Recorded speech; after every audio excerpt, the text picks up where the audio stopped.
Just cut out.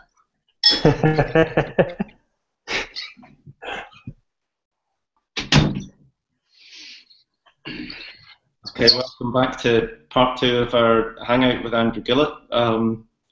We've just had an unexpected guest in Uppy's cat who's just been kicked out the door. So we're going to have a chat about coach education, and I guess it's fair to say that's been a fairly negative chat, but let's move on to a more holistic view of coach development, Andrew, and I guess how you define the difference between those two terms and what the implications might be for where we spend our time and energy trying to help coaches get better. Yeah, well, when pushed to make a definition between coach education and development, I guess I think broadly speaking, my experiences have been that coach education is really around creating a set of procedures, some uniform procedures into which some identified domains of knowledge which meet specific competencies are plugged. So they're just slotted into that framework, and often they're concerned less with the development of the coach and more to do with some understanding or beliefs around what coaching should be and what it should look like.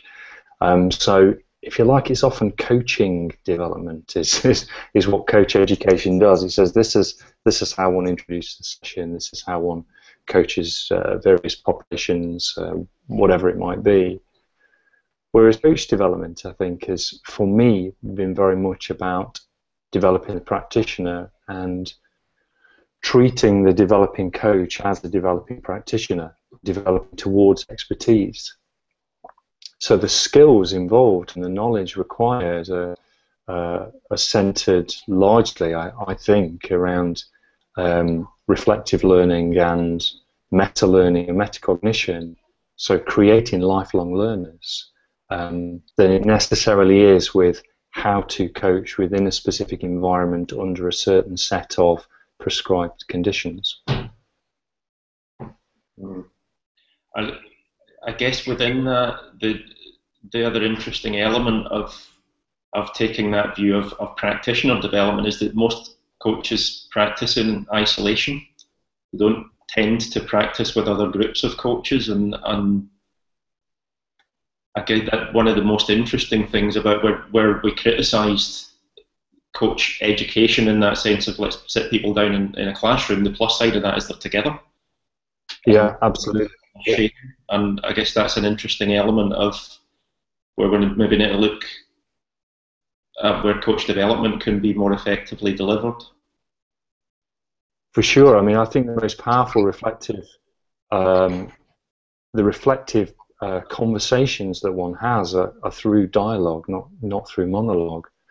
So you're right that getting people together to discuss and share and just articulate the ideas that are in their head is really, really powerful for professional development. And it's been said for years, hasn't it, that when we put on workshops for coaches or coaches come to coach ed events, that the real learning happens in the bar or over tea, during the coffee break. And although it's always said with a sense of irony, it's probably true. That's where learning is ignited and knowledge is consolidated and synthesized and chucked around, and something begins to happen with it.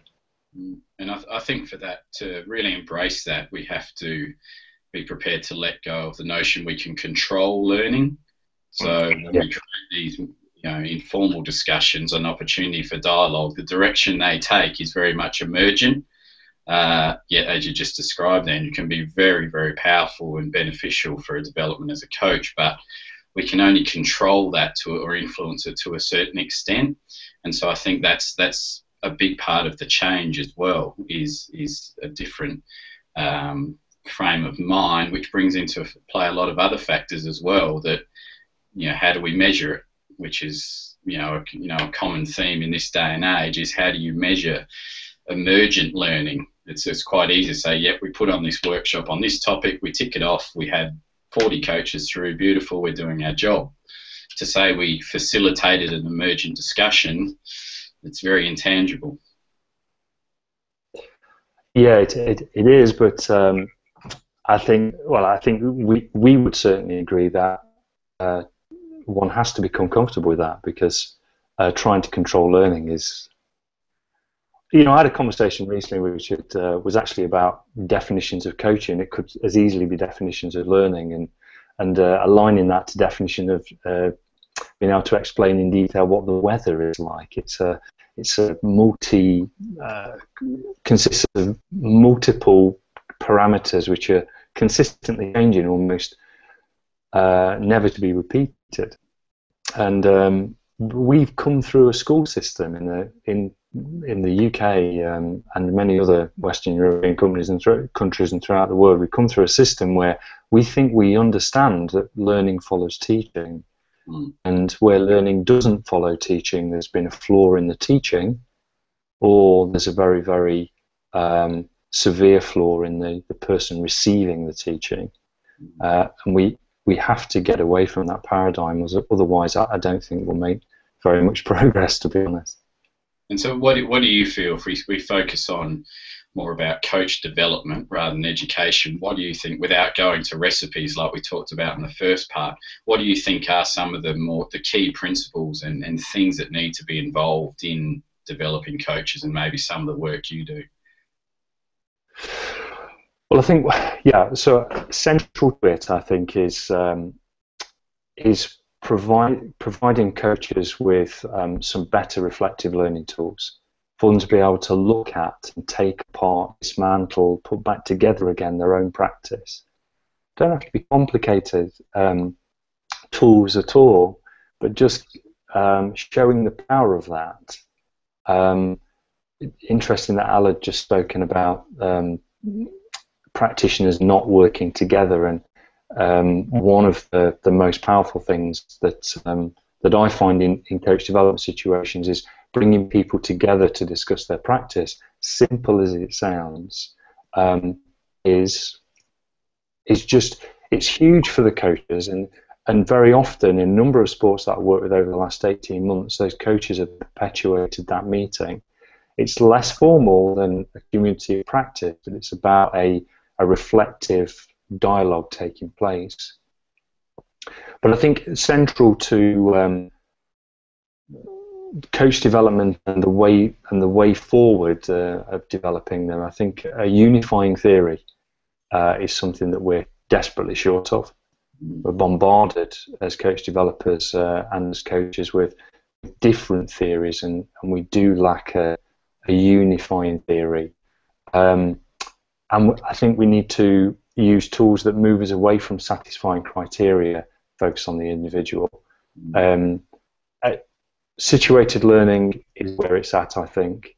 Being able to make decision making visible, and again, that can be done through dialogue with others.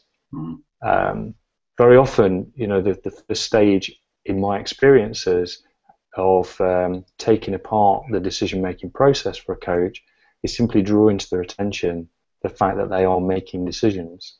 That a decision was made. Yeah. There's such a level of automaticity that often that gets lost. Yeah, exactly. If I might add, I think there's a definite need to consider professional judgment as an important part of coaching practice and in the development of coaches. In part one, Al had quite rightly drawn attention to that if you move away from a competency framework, that makes it really tricky to measure the progress that's taking place. It makes it very difficult for people to assess without a competency framework. But if we were to trust professional judgment more and to be comfortable with professional judgment, that would allow us that latitude to make decisions about people's competence.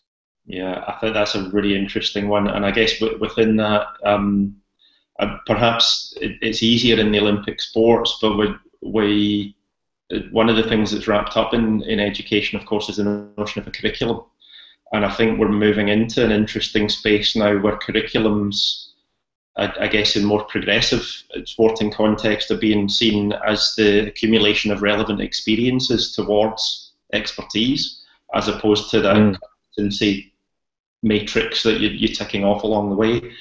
And I guess for me, this is the closest we'll ever get to measuring learning, is can someone make use of what they've learned in context under challenge at a developmentally appropriate level. But there's so much in that around, well, what does that mean for a given person at a given point in their development? I think we're going down that path for athletes in a lot of sports now, is what is the appropriate developmental challenge right now? I'm minded of, in your own sport, Andrew, in cycling, Rod Ellingworth's book Project Rainbow, about that whole journey to that Rhodes World's win, was littered with examples of Rod thinking, well, how can I create a developmentally appropriate challenge for these guys to experience and learn through? And for me, that was a beautiful example of a guy thinking really hard and dynamically about shaping a curriculum of development towards an outcome. And I wonder whether we're even close to getting there with coaching journeys, and what the kind of accumulation of experiences a coach needs to have might be to go on a journey to where they might want to get to in their coaching career. I think Rod's a pretty special example of somebody that, because I mean, you described that story very well, very vividly, but from the perspective of creating those developmental opportunities for the athletes. But actually, what he'd done for himself is create the two most important. If you subscribe to Gary Klein's idea of the two necessary conditions, then he created a high validity environment for himself. It was a real life, ongoing coaching journey. And he provided himself an adequate opportunity to learn from it. So it all comes back to situated learning, action learning, problem-based learning. I'm really in favour of coaches coming together to solve a problem, realising that they need more knowledge in order to solve that problem. More importantly, find problems, which would be a level above just simply solving problems. So problem finding and problem solving, going away and finding the missing source of knowledge for them, and then coming back together again to chip away a little bit more at that project. I, as a coach developer or as a coach educator, I was working in a formal system, I would happily certificate someone who over a given period of time was able to find and solve problems by going away researching, coming back, going away researching, coming back, because I think that's the high validity environment they need. Yeah, absolutely. So you mentioned in your introduction that you're a bit of a globetrotter. Do you see any coach development systems around the world that are doing that? You're closer to that? You know, there's an irony, Al, in that much of what we're talking about is getting coaches to learn on the job, but having an opportunity to learn from their experiences, and that does require someone to mediate and support those meta-learning processes. So here we have formal structures, non-formal CPD opportunities. We have mentors, coach educators, developers. In some of the emerging systems, they actually have a pretty good system already, but it's not, because they're kind of comfortable in an emerging system, that they're not going to get readily to a point where they can certificate people. So what they rely upon instead is a system where young developing coaches work in an environment with more experienced coaches. They have a go, and then they are given feedback on what they've done before going back into theatre and having another go.